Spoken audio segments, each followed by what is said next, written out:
If you missed the 67th Grammy Awards, I'm here to tell you everything that happened in a slightly shorter time frame. Quick recap before we get into who won what category. Trevor Noah was our lovely host this year. I love the Grammys because it's literally one huge concert of all of our favorite artists. We saw performances from John Legend, Billie Eilish, Sabrina Carpenter, Ray, and more. This year's Grammy Awards was a little bit different than normal. The whole show was in honor of the wildfires going on in California. Bruno Mars and Lady Gaga sang California Dreamin' as a tribute to the city of Los Angeles. The LA Fire Department announced the Album of the Year award. They gave airtime to local businesses who were affected by the fires, as well as used the show to fundraise for fire relief.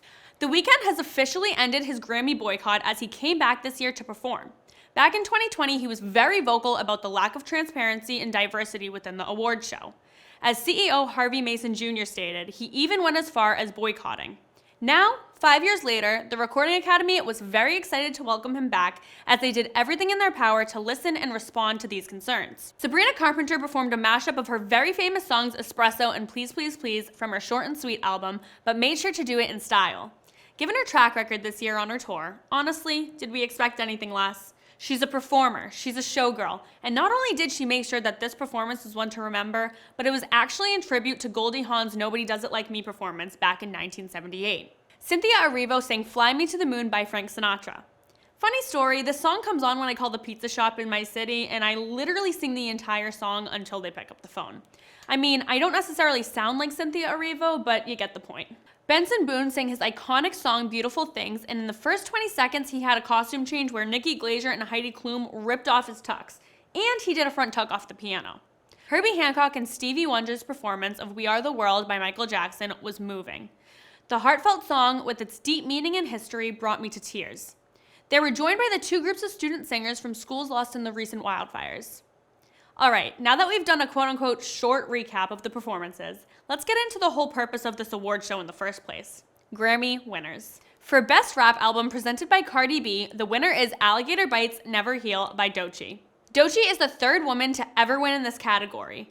Also, did anybody else catch Jaden Smith once she won? He was like, "Arr." Best Pop Vocal Album presented by Anthony and Chad of the Red Hot Chili Peppers is Short and Sweet by Sabrina Carpenter. This is her first ever Grammy Award. She truly deserves it more than anyone. Her career skyrocketed this year. Also, everyone's talking about the guy who escorted her up the stairs. In that moment, I thought that he looked like Vinnie Hacker. I don't know if anyone else agrees with me. I mean, kind of. Look at his side profile. Best Country Album presented by Taylor Swift is Cowboy Carter by Beyonce.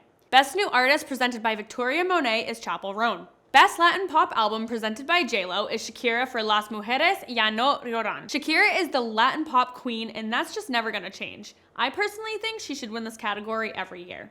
Best Pop Duo Group Performance presented by SZA is Die With A Smile by Lady Gaga and Bruno Mars. Record of the Year presented by Miley Cyrus is Not Like Us by Kendrick Lamar. The Dr. Dre Global Impact Award presented by Queen Latifah is Alicia Keys.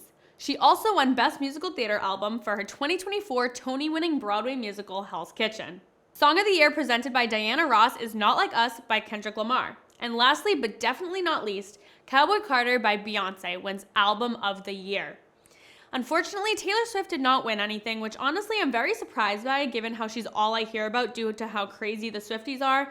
But she did not let that get her down. She was having a grand old time for herself, dancing and drinking her champagne, and I love that for her. You can find all of this information on CBS News. Just search up Grammy Winners 2025 list. I'm your host, Gabriella Salona, and that's all we have for you today on The Gift to Gab. I love you all.